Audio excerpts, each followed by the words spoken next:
All right, guys, so we are catching up to live time in a series where Freaking Andy is the favorite and Freaking Andy is winning 1-0. Now, I'm going to put their elos on screen to give you perspective. But, you know, Andy, not only, like, his elo isn't even the biggest thing about him. I think the biggest thing about Andy is his tournament results of late. So he won the first game. I don't know what the first game was. Now, Kamigawa and Andy both love to play with these colors. I'm going to have to change these, though. This is... Andy complained to me at NAC about casters not letting him play as orange, but it's really bad for people with color blindness. So unless he makes it into the main event of Hidden Cup, where colors are actually fun with players' identities, I think for now we're going to keep it as is. But Andy's winning 1-0. Kamigawa is a player who's played at a high level for like a decade. I remember him from 2016. He's never really reached insane heights, but he's pretty much always been like a top 100-ish 1v1 player. And he's always been really good on water maps. Water maps and like closed maps. And I know the guy. He has a brother named Pete Martell who also plays. He's a really, really nice guy. Really fun player. Anyways, we're catching up to live time, so enjoy the galley micro here on Islands. So far, looks like Andy's got the better of the kills, but Andy's just lost all of his fishing ships. He did just trap Kamigawa, though, so that's a pretty big deal. Is there a chance we'll see turtle ships, guys? Look at the way Andy is walled. It's like Andy expected a transport.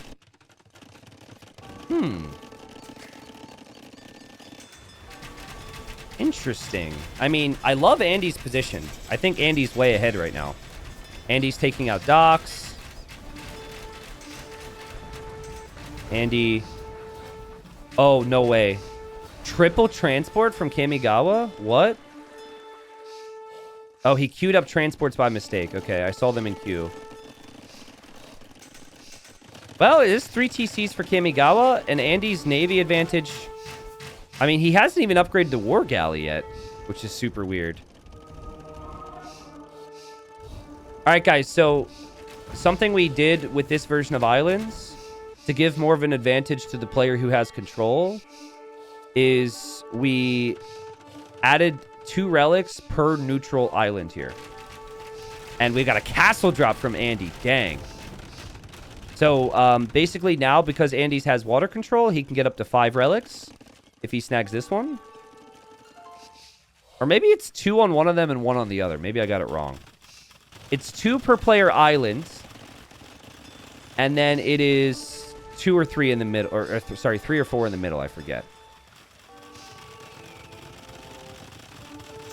So Andy has double castle dropped Kamigawa, but Kamigawa's an imp faster and can make trebs and could potentially turtle ship hype, could potentially win water with fast fire ships. Andy's gonna lose both of his castles here, and he's dropping another castle. Are you crazy? You lose 2 castles, so you drop a third? What? Oh, man, I don't like that. I don't like that at all. And that is a big mistake. He's not going to have... I mean, he can have stone because he's Portuguese, and he can make Vitorias. But Kamigawa has kept both of his castles up. Freaking Andy's lost 3. Now, he's going to try and drop 1 at home. He's going to go into full galley in production. And this is, I think, at this point, the longest island and most competitive islands game the qualifier has had so far. And for people who remember Portuguese of old, this is something that Portuguese have done great things with in the past. The Feitoria. That gives you all. That gives you a trickle of all resources. So Andy has Feitorias, and Andy also has 6 relics. So he should be in a better position for the long run. The Koreans do have cheaper ships, but Kamigawa is on the clock here. I think full galleon and heavy demo is a good choice here for freaking Andy. We have a landing from Kamigawa. Trebs and wagons. Look at Andy dropping towers everywhere preemptively. Well, that actually isn't... I don't even know what to make of this game. The towers from Kamigawa are really sick with Koreans. Oh, God. Massive demo hit. We're still not at live time. Man, this is a long game. And, guys, Kamigawa's able to take the neutral stones and golds. So he might not have the relics, but he still has that. That's pretty good. And he's got 46 galleons. Hey, listen. Where are the people that said this just comes down to who has Feitorias when Portuguese played islands? Where are you? Are you here, people? Well, you still might be right. Kamigawa needs cannon galleons to push the castles and towers and whatnot. He is still on a clock. Oh, God! Such epic shots! Why did I not choose this game to cast from the start? I thought the Four Lakes game would be better. This is a sick one, man. This is an epic islands game. We had landings. We've had the relics snagged. We've got the towers. We've got cannon galleons. We've got monks. We've got crazy navy numbers. Still, the navy for Kamigawa is much bigger. And it doesn't show his population is bigger because the Feitorias. But there's now, you know, Andy's running out of wood. He might only have Feitorias left. Portuguese ships do have more HP. Big battle still here continues. Andy's clicking back and forth. Kamigawa doesn't have time for that nerdy nonsense. And these cannon galleons have taken down the monastery. They've taken down the TC. Andy is running out of wood. And so is Kamigawa. Kamigawa is actually out of wood now. Except for the wood here on the islands, which is, of course, really important. Taking out a player's docks if they're running out of wood is a really big deal. And that's what's happening. Are caravels good? Caravels are amazing against full galleon, yes. But it's probably too late at this point. Someone says Andy wins this. I mean, the Feitorias can be ranged by cannon galleon. He has to re-get his relics, which he has. I don't think he wins this. I think Kamigawa wins this against 6 relics and also Feitorias. Kamigawa still has... Okay, we're going so fast. He's now no wood in the middle. But, like, there's not many docks at all for Andy right now. I think the docks just all go down, and then the Feitorias get ranged by cannon galleons, and then the game ends. 72 galleons. The 3 cannon galleons right now for Kamigawa are the most important. Freaking Andy is going to be taken to the brink of elimination, guys, in round 1. He's going to be taken to game 3. Feitoria goes down. Next Feitoria will go down. Monk tries to get a conversion. Nice micro from Kamigawa. Next Feitoria goes down. Towers here. Yeah. So, guys, since Hidden Cup 4, they have, they took HP off of Feitorias. So, they're much weaker now. Oh! Oh my God! What just happened? What just happened? He's still alive! Those demos were insane! Wait! Andy with those demos! Are you kidding me? Can he still win this? I still got Feitorias. Oh my God, that was sick. He can still make more Feitorias. He's lost so many of them. And Kamigawa, does he have auto farm on? Don't tell me you had auto farm on, bro. He had auto farm! No! Actually a case to always have auto farm removed. Look at that food. What does that food do for you? Wow. Okay, so... God, honestly, if Kamigawa has one Treb here to hit these Feitorias, it changes the game. He just needs a way to hit the Feitorias on the back. Andy's got resource trickle because of the relics, and he's got resource trickle because of the Feitorias. But this is Feitoria number, I don't know, like 7 that will have gone down. Now this is normal speed, which feels incredibly slow.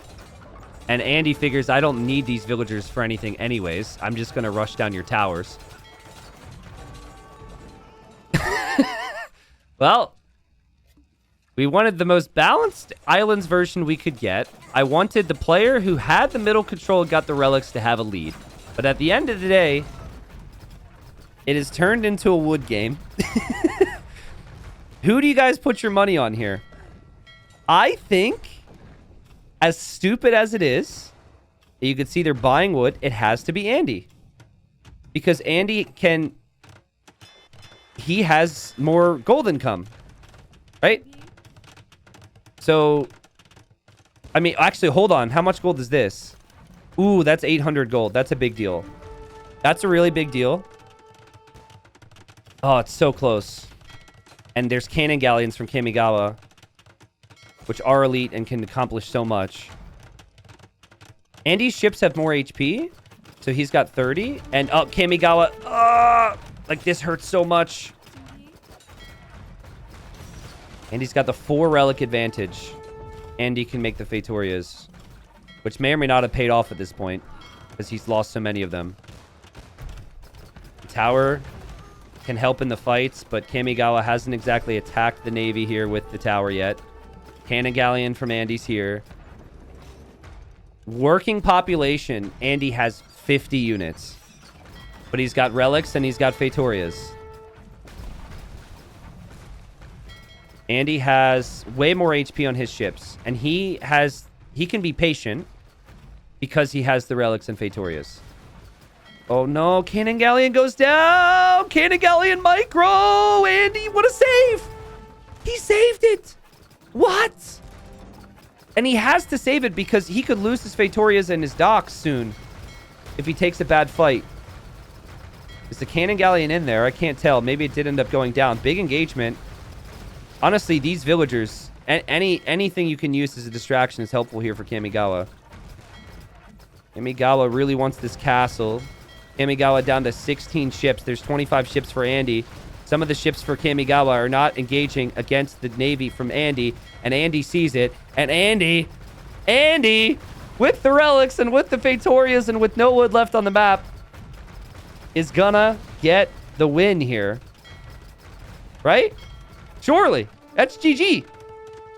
Crazy. Look at him take shorefish on the shoreline for food income too. Dang. Wow, what a crazy game. And he lost so many docks, dude. Like, if this wasn't... This is the argument for Portuguese right here. Right? Or I don't know. I actually would love to do the math on the resource income. I'm sure the Fatorias have paid off in some way.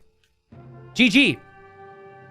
Look at the amount of ships Kamigawa had. How?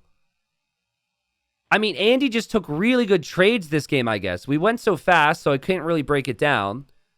But 396 kills, 371 deaths for Andy, despite this difference in galleons created.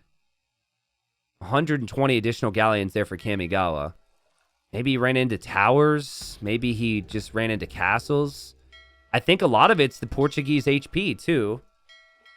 Because Portuguese have more HP on their ships. Portuguese have so many bonuses designed around... well... Portuguese are great everywhere, but I think having the Fatorias and the additional HP on the ships and then also having cheaper gold units just flows so nicely on water. Can we get a replay on the demos? Those demos changed the game. That's the reason he won. This was sick. At this point, guys, it is 72 galleons for Kamigawa. It is 30 for Andy. Andy should not win this game. From here, Andy should not win this game. But he starts to make demos. And he just hits this massive shot. Let's wait for it. Let's see. Maybe the greatest demo on an Islands game ever. Okay. I mean, this is disgusting. Still 70 galleons. Still his opponent can take gold. All right. Here we go. 55 ships. Against 30 galleons, but then the demos. Kamigawa gets distracted because of the monks. He's not attacking the Navy at all from freaking Andy, which is a mistake. The regrouping hurts him massively because all his units run right back into the shots. But then he's still in a spot to win this fight. until the demos arrive. 40 ships now.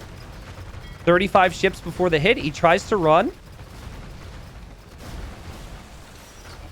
It goes down to 20 or so, and it's going to go down even further to something like 15 or 10 from the original group. And then after that engagement, instead of 30 galleons versus 70, it's 28 versus 28. Crazy. Wow.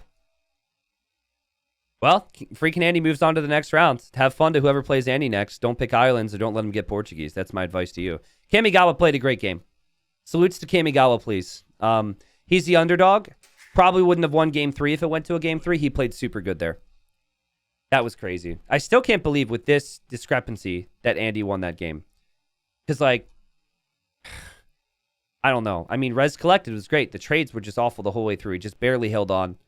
That's a game where if the relics are even, maybe it doesn't happen. But the relic gold, he brought in 5K additional gold from the relics. And that's because he had that map control earlier. GG.